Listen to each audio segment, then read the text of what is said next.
untuk membuat doda. Hal yang harus kita lakukan pertama adalah mencari bahan-bahan untuk membuat doda tersebut. Proses pencarian bahan-bahan dasar dalam pembuatan doda adalah daun pisang, bambu, dan ketan. Dan ini adalah contoh proses pengambilan bambu.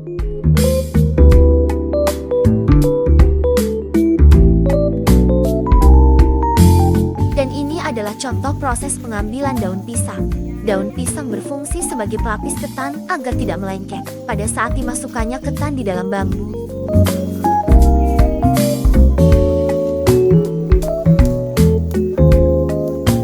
Ini adalah proses pengambilan kelapa untuk dijadikan santan.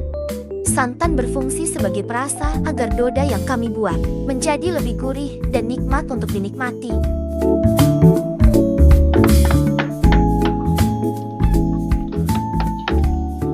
Pada proses ini, memang membutuhkan waktu yang cukup lama dan tenaga yang sedikit lebih banyak karena kelapa yang dibuka cukup banyak.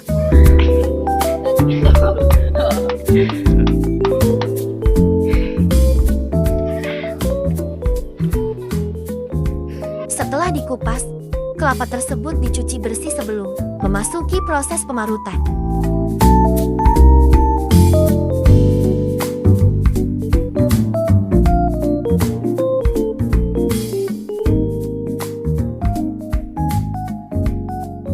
Singkat cerita, beberapa proses telah kami lalui. Selanjutnya pada proses ini, beras ketan yang telah dicampur dengan santan dan siap kami masukkan ke dalam bambu yang telah disiapkan. Sebelumnya bambu tersebut di dalamnya telah dilapisi oleh daun pisang.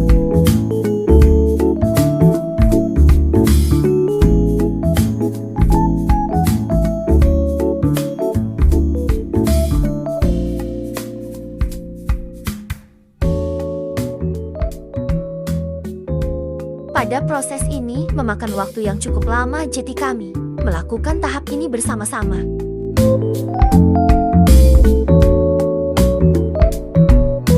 Pada proses pemasukan beras ketan ke dalam bambu, kita harus memasukkan beras ketan tersebut secara perlahan agar beras ketan yang dimasukkan ke dalam bambu bisa masuk secara padat dan rapi.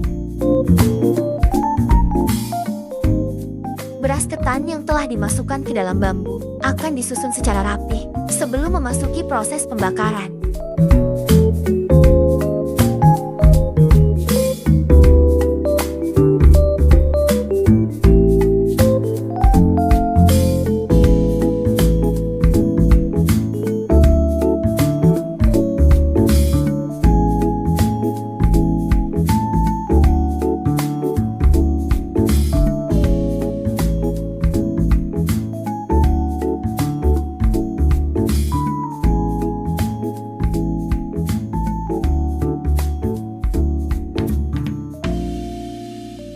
Kita harus benar-benar teliti pada proses ini agar beras ketan yang masuk ke dalam bambu bisa benar-benar padat.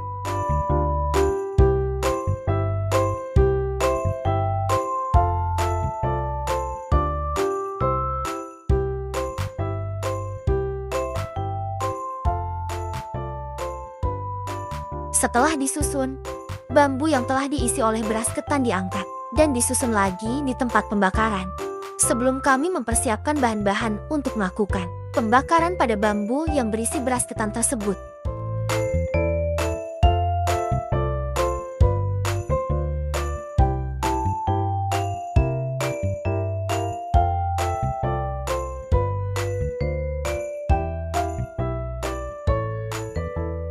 Ini adalah hasil kerjasama kami dalam mengangkat doda yang belum dibakar.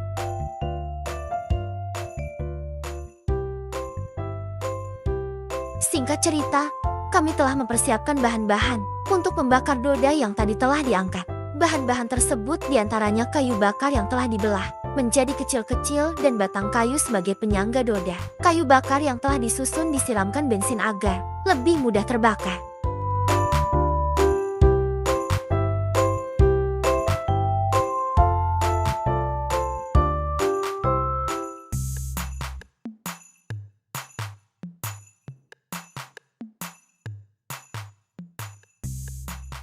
Sebelum dibakar, kami menambahkan tempurung kelapa di atas kayu yang telah diberikan bensin. Di sini, kami mulai membakar kayu yang telah disiapkan tadi. Kita bakar secara perlahan agar api tidak langsung membesar.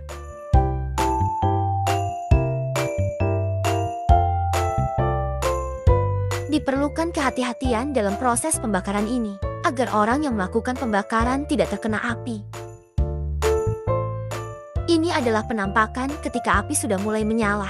Di sini, kita sudah harus mengontrol api agar tidak api merambat kemana-mana.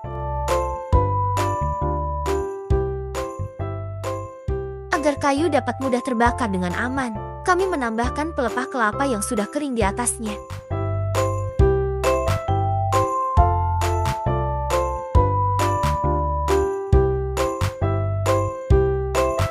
Setelah ditambahkan pelepah kelapa yang sudah kering, maka api akan mulai membesar dan kami tetap harus mengontrol api agar api tidak merambat kemana-mana dan menyebabkan kebakaran. Intinya pada proses ini diperlukan pengawasan ekstra demi menghindari kejadian yang tidak diinginkan. Di sini api sudah mulai membesar. Kita harus menunggu api tersebut menjadi arang agar bisa untuk membakar doda.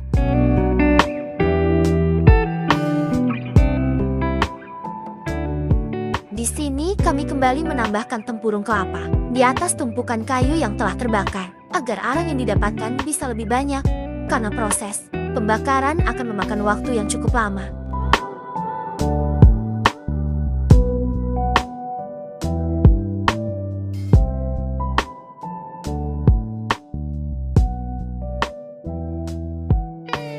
Batang kayu yang kami siapkan di awal tadi diangkat dan ditempatkan di atas arang. Diperlukan 2 batang kayu agar doda bisa dibakar.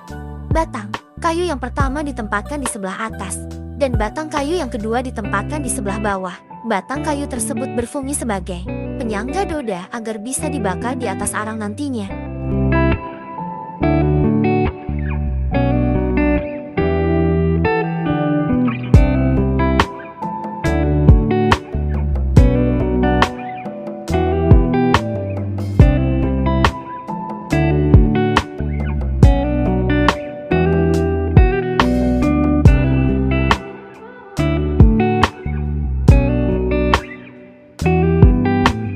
Kita tetap harus mengontrol api supaya bisa mendapatkan arang dan api tidak merambat kemana-mana.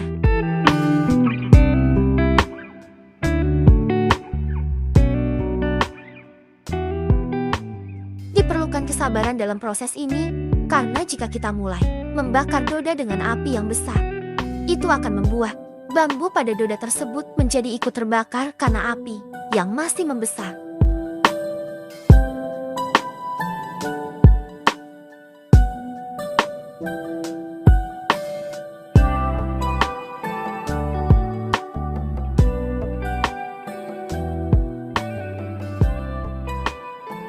Setelah kayu-kayu tersebut terbakar dan menjadi arang, barulah kita mulai meletakkan doda di atas batang pohon tadi. Kita harus berhati-hati dalam meletakkan doda di atas batang pohon, agar doda tidak jatuh ke dalam arang.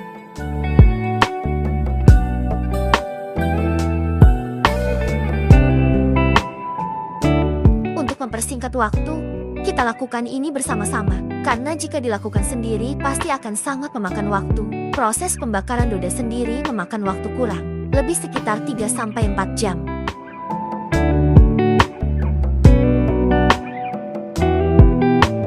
Pada proses ini akan sangat terasa panas karena kita sejajar langsung dengan arang pada saat meletakkan doda di atas arang.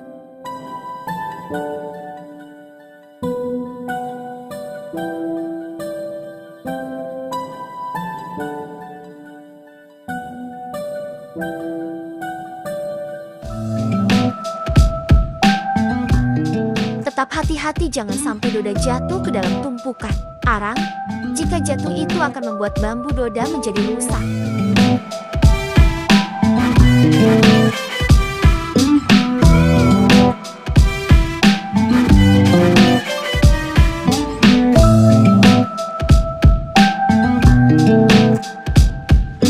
Agar proses ini lebih cepat, kami melakukannya bersama-sama. Proses ini cukup memakan waktu yang cukup lama.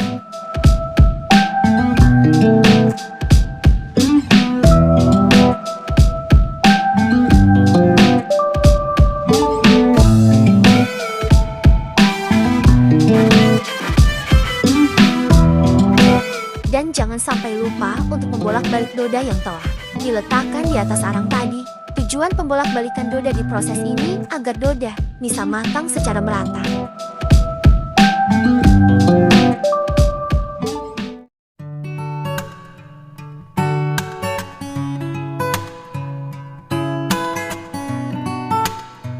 Lakukan pembolak-balikan doda agar matang secara merata. Di proses ini juga membutuhkan ketelitian dan kesabaran.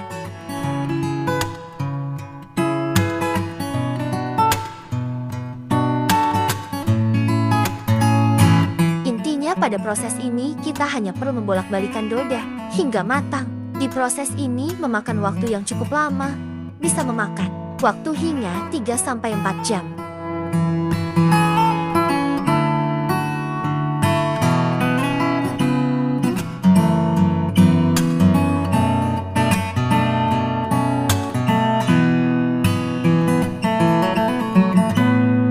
Terus lakukan proses ini hingga doda matang secara merata. For your information, doda masih menjadi makanan favorit bagi masyarakat Sulawesi. Makanan ini termasuk makanan tradisional karena makanan ini telah lama adanya. Doda biasanya dibuat pada saat merayakan acara pesta panen atau acara lainnya dan pada saat Maulid Nabi. Dan di sini kami membuat doda dalam rangka acara menyambut Maulid Nabi.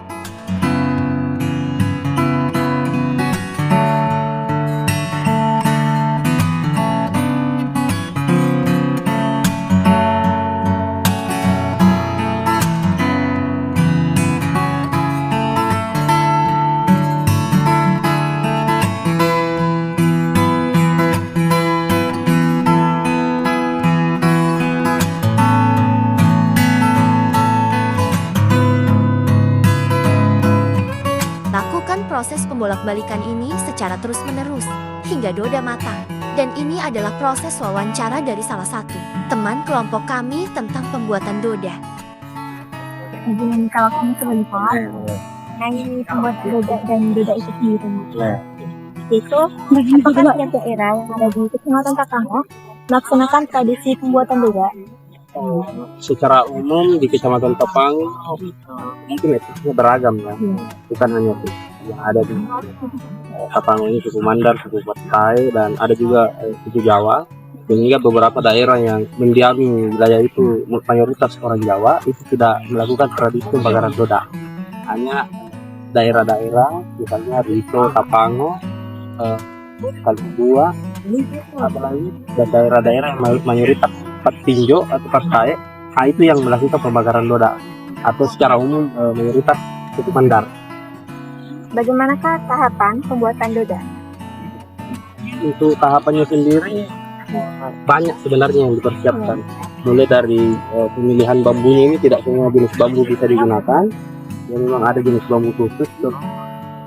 Bahan utamanya itu dari beras ketang, iya, atau beras pulu yang warna putih, terus dicampur dengan santan, diberi rasa sedikit, ada rasa garam, baru diaduk dan dimasukkan ke dalam bambu. Tapi sebelumnya dilapisi dulu dengan daun, biar nanti tidak melengket bambunya ini. Adakah program dari pemerintah atau dukungan dari pemerintah dalam pelestarian tradisi pembuatan doda? Secara umum iya, pemerintah biasa mengimbau untuk melestarikan budaya yang ada di Pulau Mandar ini, karena memang tujuannya itu satu, kita asalnya ini dari berbagai suku, dan itu salah satu cara untuk bagaimana bentuk apresiasi pemerintah terhadap kegiatan budaya ini. Setiap acara pemerintah itu dia mewajibkan masyarakatnya untuk membawa masakan khas tersendiri dari setiap wilayah.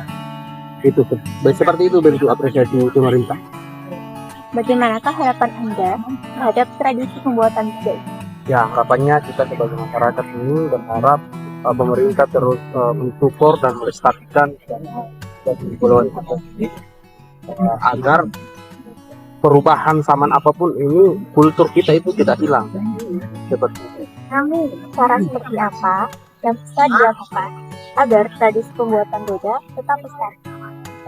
kalau kami boleh menyarankan kepada pemerintah, ya baiknya pemerintah ini menghimbau kepada setiap masyarakat atau wilayah yang merayakan Maulid ini, ya bukan hanya perayaannya di masjid saja, tetapi seperti yang kita akan saksikan besok ini, hampir semua desa di Kecamatan Tapangan ini bersama-sama untuk merayakan Maulid. Nah, tujuan kita, harapan kita ini harus ada bentuk himbauan dari pemerintah bahwa perayaan Maulid di satu daerah harusnya diseragamkan dan bukan hanya dari masjid ke masjid saja seperti itu. Apakah keuntungan dari tradisi pembuatan doda terhadap masyarakat setempat? Pembuatan doda ini kan sebagai rasa eksplorasi, ya, eksplorasi kegembiraan masyarakat merayakan Maulid, sehingga sebenarnya dari kita yang membuat doda ini kita cukup merasakan kesenangan saja. Ada sesuatu yang bisa kita berikan kepada warga yang ada berkunjung ke rumah, dan ketika pulang kita berikan doda itu salah satu bentuk poin rasa tersendiri yang tidak bisa diukur dengan materi. Saya kira itu. Baik Bapak, terima kasih atas waktunya. Ya, sama-sama. Saya pamit undur diri. Assalamualaikum warahmatullahi wabarakatuh. Selamat.